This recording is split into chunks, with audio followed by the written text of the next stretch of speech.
Are the tornadoes so scary? Let's react. Picture this scenario. You're at home, it's in the late evening, you're just hanging out, watching TV,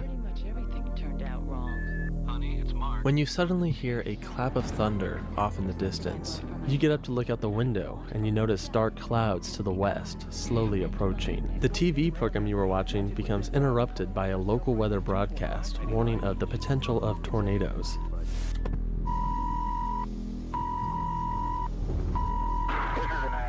Service in Omaha, Nebraska. We have issued a tornado warning. And suddenly... And what to do in this moment? Run to your basement or just sit in a car and drive away? the tornado sirens sound. Oh, wow. It sounds like sirens when there is an airstrike incoming. You grab your family, your pets, Scary. and you find a safe space. Perhaps it's in the basement, perhaps it's in a closet or an interior room. You seek shelter and you begin to hear a low rumble sound, almost like a train, slowly approaching, getting louder and louder and louder. Wow. Scary.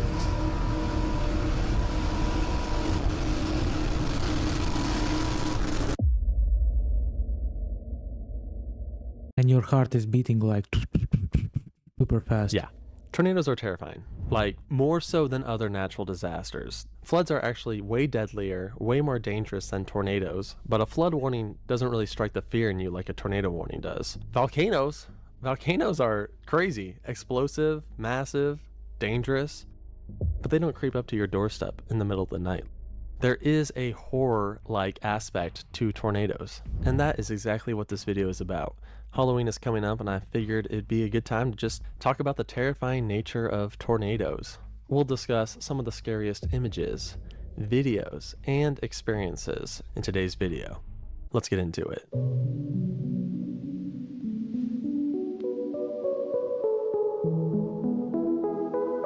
I have made this comparison on this channel before, but tornadoes really are a real-life version of a monster. I mean, a scary cloud that descends and takes out anything in its path. It sounds almost unbelievable. If we lived in a world where tornadoes didn't exist, there would still be tornado lore and myths, similar to ball lightning and ghosts in our own society. Even the cone shape of these things is pretty creepy. Just check out the infamous dead man walking photo. Wow.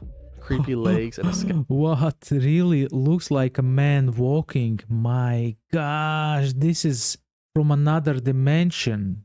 If I wouldn't see it, I wouldn't believe it. I heard about tornadoes in America, but I didn't expect them to be these big, this huge. The biggest tornado here is like 1 meter maybe on the street, you know, where it goes around the leaves. Like arm. I mean, it's the Reaper. Other natural disasters may be deadlier and more dangerous, but only a tornado seems alive. 089 had this to say about tornadoes on Reddit. I like to say that they're the closest things to Lovecraftian eldritch abominations that we have in real life. They do feel alive because they're so dynamic. They're big enough to inspire awe at their size, but small enough to be recognized as a single object. Hurricanes are much larger, but they're just big storm systems. Tornadoes are things. Big, ghostly things moving across the ground and stretching high into the sky. Tornadoes honestly really aren't that different from Michael Myers in the Halloween franchise. A dangerous, dark, and mysterious figure that slowly makes its way towards you. He doesn't run, he just slowly moves towards you. When people in real life take shelter from a tornado, they often hide in interior closets, just like in Halloween. It's such a bummer to live in an area where tornadoes happen. You have to insure your house. You have to be ready to leave your house in every moment. It's a very unpredictable way of life, I would say. 1996 made-for-TV movie Night of the Twisters takes place during Halloween. Now, the event that it's based off of, which is the 1980 Grand Island Nocturnal tornadoes, that actually takes place in June. But the movie takes place near Halloween because it's adding like a horror-like factor to it. But instead of monsters coming for them in the middle of the night, it's a bunch of tornadoes. That's crazy. Night tornadoes are usually referred to as nocturnal tornadoes. and I want to discuss their history, starting with that tragic night in Grand Island, Nebraska. On June 3rd, 1980, Grand Island, Nebraska went through a very unique meteorological event. On that night, Grand Island was hit by 7 different tornadoes in the span of 3 hours, between 8 p.m. to 11 p.m. All in all, 5 would lose their lives, and over 200 would be injured. The experience was very traumatic, not just because you had tornadoes destroying your community, but because they came at night. This is the only known tornado photo captured from that night, and it's one of the creepiest tornado photos I've ever seen. It shows the second tornado to the left and the third tornado to the right. This Wait, where's the third tornado? Over here? Gosh. That's like, oh my goodness, it's like end of the world. 3 tornadoes. It's like you have a bad day and you like think, oh, what can worse happen today? Oh, there's a tornado, god damn. Oh no, it's 2 tornadoes. Oh no, it's 3 tornadoes. Oh no, we are effed up, man. Up injuring 40 individuals, but it was actually the 5th tornado from that night that took 5 lives. Many families on that night had horrifying experiences. The whole event kind of came out of nowhere. It was a Tuesday night. Many parents were away from their kids at different events, so you had a lot of kids at home freaking out because the weather was changing so rapidly. Now, the movie that we talked about earlier that was based off of this event was actually a film adaptation of the book Night of the Twisters by Ivy Ruckman. Here's the book right here. Look at that.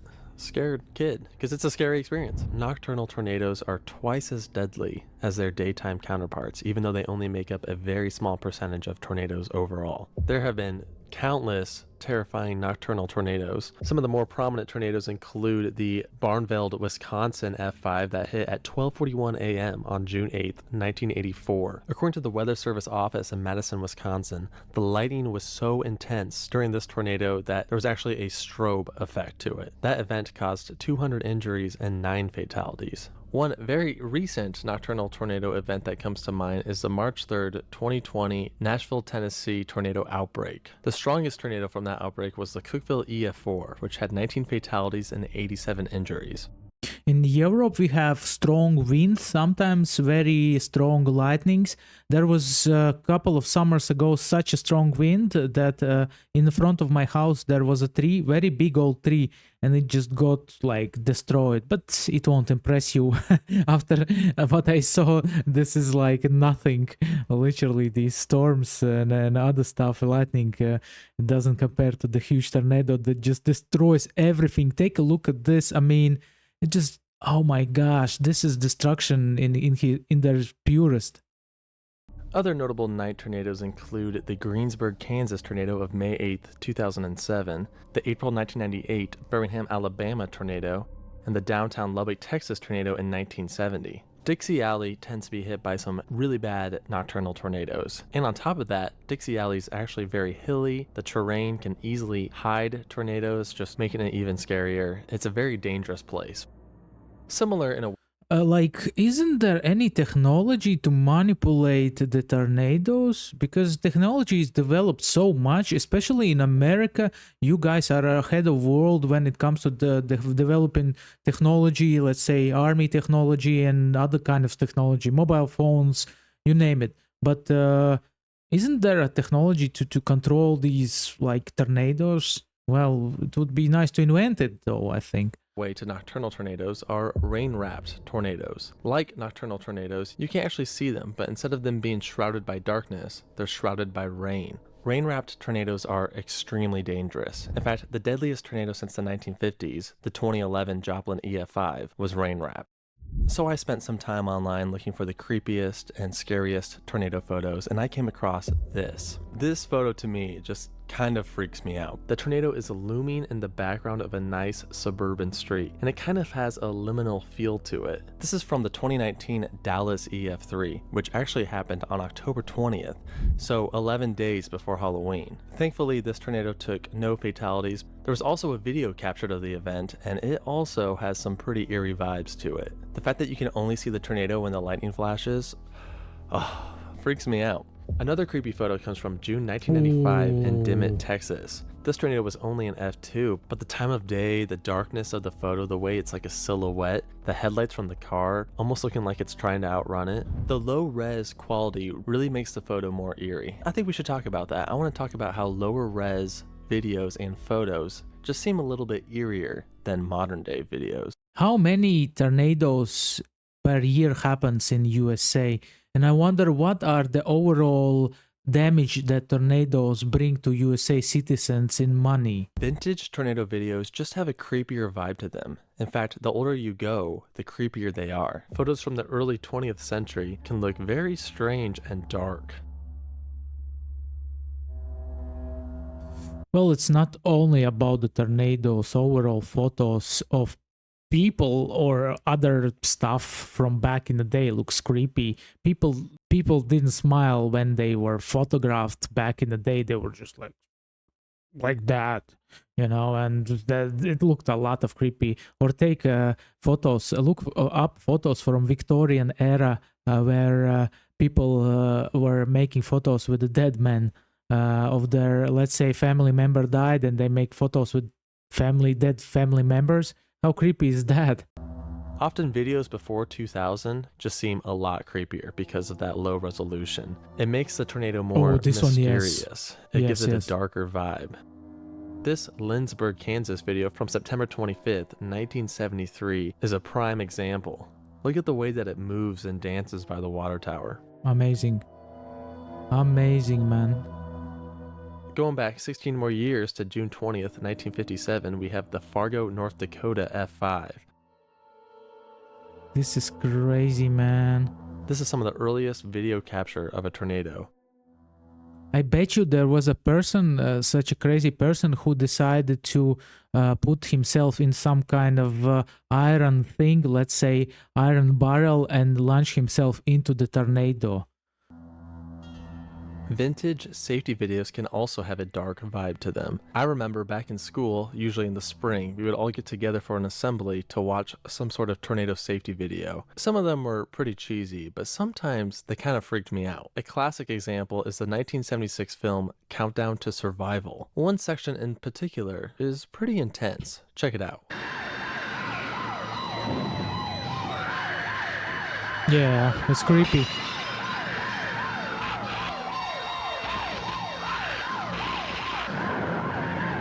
It feels like a war situation. Pretty wild. So I want to break down the entire tornado experience. Every part of the experience has different factors that really build tension. I've broken it down into several phases, and we're going to start with the first phase, the anticipation phase. This stage usually starts off with your county being issued a tornado watch.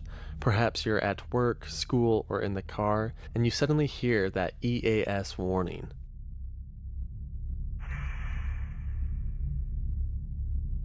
Definitely a startling sound, but it's startling for a reason. It's there to get your attention. After you hear that EAS warning, it just kind of sits in the back of your mind. Most tornado watches are just false alarms, but they do build a small layer of anticipation and anxiety. Often before a large thunderstorm, there's a certain vibe in the atmosphere, and it can be kind of difficult to explain. Of course, there's a lot of uncertainty. You don't know. Your house can be smashed today. It's like a lottery in a minus, when you play lottery, but there's a bigger chance to lose, like in real lottery. I mean, it might even be sunny out and nice out, but there's just an eerie feeling. Some people complain about aches in their elbows or their knees. This is where that saying, "it's always calm before the storm," comes from. You just know something's off. Eventually, the atmosphere begins to produce large cumulonimbus clouds that further form into large supercells. The elements are in place for a dangerous storm. Now we're moving on to phase 2, the approach. It's getting later in the evening, and the sky to the west is extremely dark. You watch as the impending storm approaches. At this point, the leaves on the trees begin to turn over, and the birds quit chirping. All the animals, they know something is up. They know something is coming. Usually you're sitting in your living room with the local weather on, the meteorologist is monitoring the situation, and lightning flickers off in the distance. You frequently walk back and forth from the TV to the back window to look at the clouds in the approaching thunderstorm. You may even see a shell cloud or an Arcus cloud, and sometimes you might even see scud clouds, which are these little long finger-looking things that stick down from the Arcus cloud. Scud stands for scattered cumulus under deck. Many people actually believe them to be tornadoes, but there's no rotation, so they're not tornadoes. They are just SLCs, scary-looking clouds. Just a false alarm. The meteorologist on TV then notices something alarming on radar, a hook echo, or a radar indication of rotation. Suddenly, a tornado warning is issued for your area, and the tornado sirens sound. Similar to the earlier EAS sound, they sound pretty creepy. Yes. I actually think that It reminds me when the war between Russia and Ukraine started, there was this famous video where siren was launched in the capital of Ukraine in Kiev. If you haven't seen it, check it out. And it was very similar to this one. this moment is a large part of what makes tornadoes so scary. The dual tone of the tornado / air raid / civil defense sirens just has a creepy dissonance to it. Different tornado sirens create different sounds, but the 810 port to me sounds the most eerie. Take a listen. True. It almost sounds like a creepy choir, or perhaps a trumpet sound in the end days of Revelation. The shape of these things is also pretty creepy. There are many eerie vibes in the approach stage of a tornado, but there's one video that captures it very well. This video was captured by Rodalco 2007, and it just does a great job of capturing the atmosphere before a tornado hits. This was taken before the infamous May 22nd, 2011 Joplin EF5. These storm chasers are currently located on Rangeline Road, and all you can see is a blanket of darkness behind these stores. But that's actually a massive tornado. Here's the same street, the same stores, a few hours after the tornado passed. These guys barely dodged a bullet, and what's even creepier is that they're stuck at a red light. I mean, oh my gosh, can you imagine being stuck at a red light as a massive EF5 tornado is approaching you? No, I cannot imagine. This is the first thing. Second thing, I bet when you live in these kind of areas, you need to buy a lot of food and a lot of other stuff that you need for survival ahead, in case if tornado wipes out all the stores in your area. Terrifying. Phase 1 and Phase 2 are pretty common in Tornado Alley and Dixie Alley. My own city usually gets about 2 tornado warnings a year. In fact, I had one yesterday.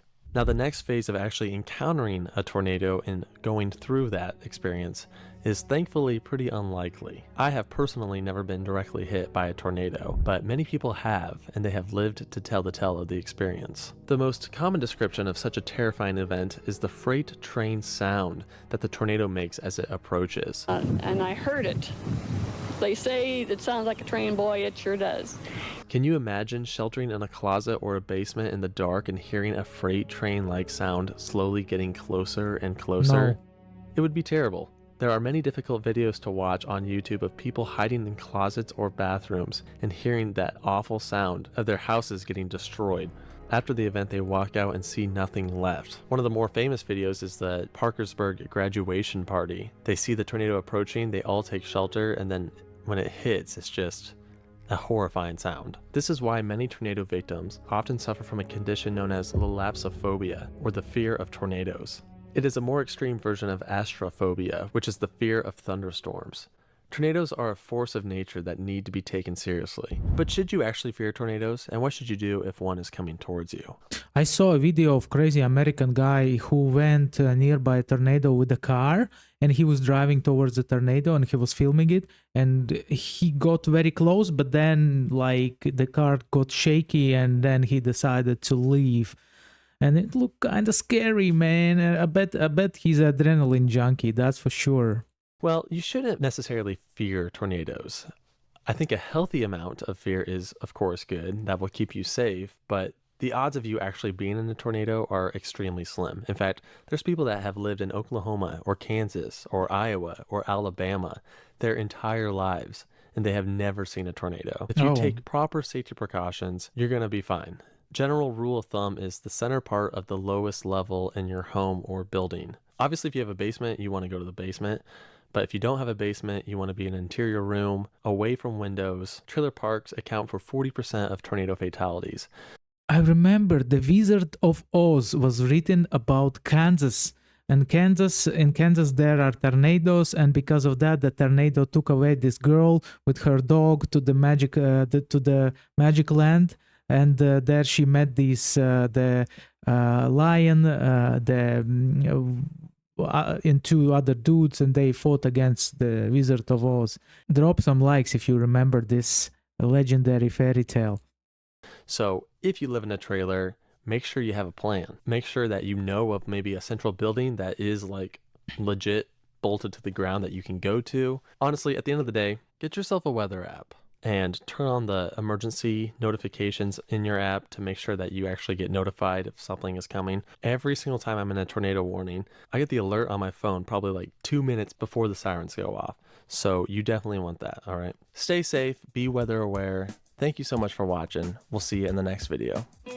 Awesome video. In Latvia, usually if there is some kind of weather condition, let's say huge wind or whatever, lightning, then we receive a message on our phones. It doesn't matter you have this weather app or now, you just receive a message on your phone that be careful. Today it's going to be super cold or there's going to be super windy.